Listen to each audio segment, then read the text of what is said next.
నువ్వా? ఎందుకు వచ్చావు ఇక్కడికి? వచ్చి చాలాసేపు అవుతుందండి. మీకు థ్యాంక్స్ చెప్దామని వెయిట్ చేస్తున్నాను. ఎందుకు థ్యాంక్స్? నీ ఆయన చేతులు దెబ్బలు తిన్నందుక? నీ ఆయన వల్లే ఇప్పుడు నేను హాస్పిటల్లో ఉన్నందుక? ఇందాక మీరు పై ఆఫీసర్తో మాట్లాడడం నేను విన్నానండి. కొట్టింది ఆయనే అని తెలిసి కూడా మీరు ఆయన పేరు చెప్పలేదు కదా, అందుకు. ఓ, మీ ఆయనకు నేను మెయిల్ చేశాననుకుంటున్నావా? చెప్తే మా డిపార్ట్మెంట్ వాణ్ణి శిక్షిస్తుంది. నాకది ఇష్టం లేదు. ఇప్పుడు నా మెయిన్ టార్గెట్ మీ మామయ్య కృష్ణప్రసాద్ కాదు, మీ ఆయన గగన్. నేనే స్వయంగా వాణ్ణి నా చేతులతో కొట్టాలి. ఇప్పుడు నేను హాస్పిటల్లో పడున్నానే, ఇలాగే సరిగ్గా ఇలాగే వాడు హాస్పిటల్లో పడాలి. అయ్యో సూర్య గారు, సూర్య గారు,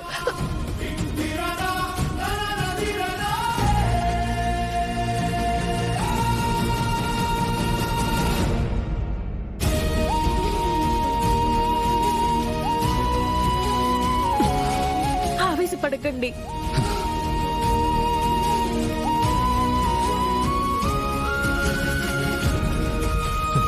లేదు, నేను వాడిని వదిలిపెట్టాను. సూర్య గారు ప్లీజ్ అండి, నా మాట వినండి.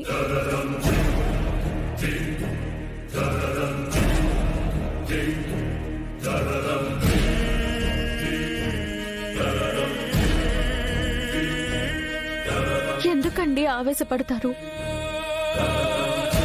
మీ అన్నయ్యని చంపించారన్న అపార్థంతో మీరు మా మావయ్యని చంపాలనుకున్నారు. ఎంత కాదనుకున్నా మా మావయ్య వాళ్ళ నాన్న, మరి కోపం రాదా? అందుకే కొట్టాడు.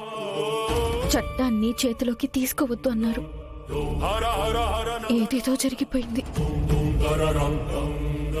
ఈ కోపతాపాల్ని ఇంతటితో విడిచిపెట్టేయండి. ఓ సిన్సియర్ పోలీస్ ఆఫీసర్గా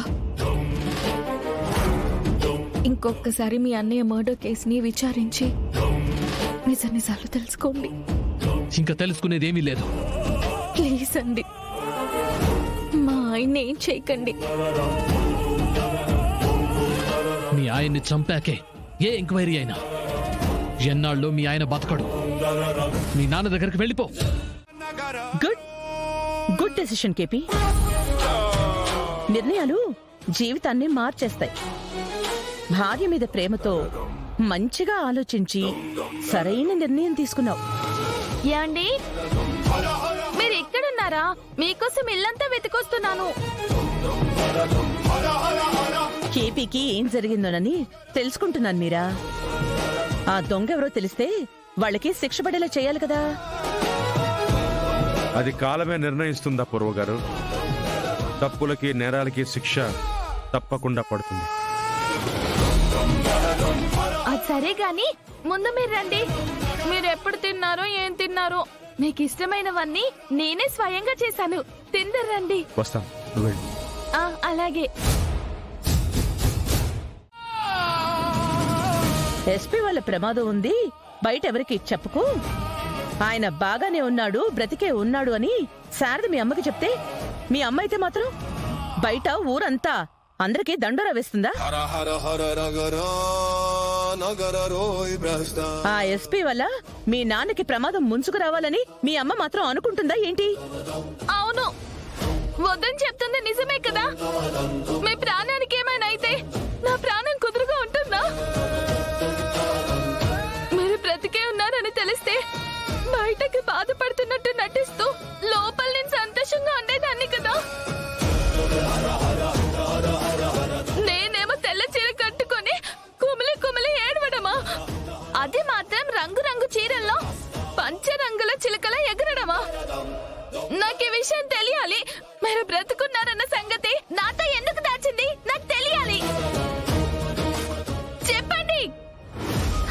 ఇంకా నీకు అర్థం కావట్లేదా మీరా? మనందరి దృష్టిలో కేపీని చంపేసి తనే పర్మనెంట్ గా కేపీతో ఉండిపోవాలనుకుంది. అపూర్వ గారు, అన్యాయంగా మాట్లాడకండి. నన్ను బతికించుకోవాలన్న శారద మంచితనాన్ని తన స్వార్థంగా చూపించే ప్రయత్నం చేయకండి ప్లీజ్. హా? ఆహా చూసావా మీరా, చూసావా శారదని ఒక్క మాట అంటే ఎంత కోపం పొడుచుకొస్తోందో. చాటుమాటుగా శారదతో కొన్ని రోజులు హాయిగా గడిపొచ్చాడుగా.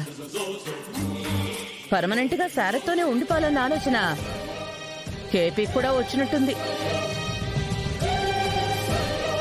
అవును వదినా, నచ్చే ఉంటుంది.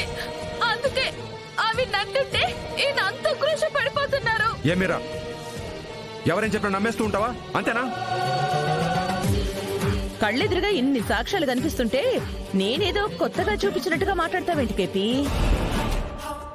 అవును, నువ్వు మీరా కల్లోకొచ్చినట్టు నటించి చెర్రీ పెట్టే పిండ ప్రదానాన్ని ఎందుకు అడ్డుకున్నావు కేపీ? ఎందుకంటే మా నాన్న బ్రతికున్నాడు గనక. నువ్వాగరా పిల్లకాకి. నువ్వు చెప్పు కేపీ. వాడు చెప్తోంది నిజమే. నేను బతికే ఉన్నాను కాబట్టే అడ్డుకున్నాను. అడ్డుకున్నావు అంటే నువ్వు శారదా కలిసి ఎందుకు అడ్డుకున్నారు? చెర్రీతో కాకుండా గగన్తో పిండం పెట్టించడానికి. అంటే లోకం దృష్టిలో గగనే నా కొడుకు అని చెప్పడానికి.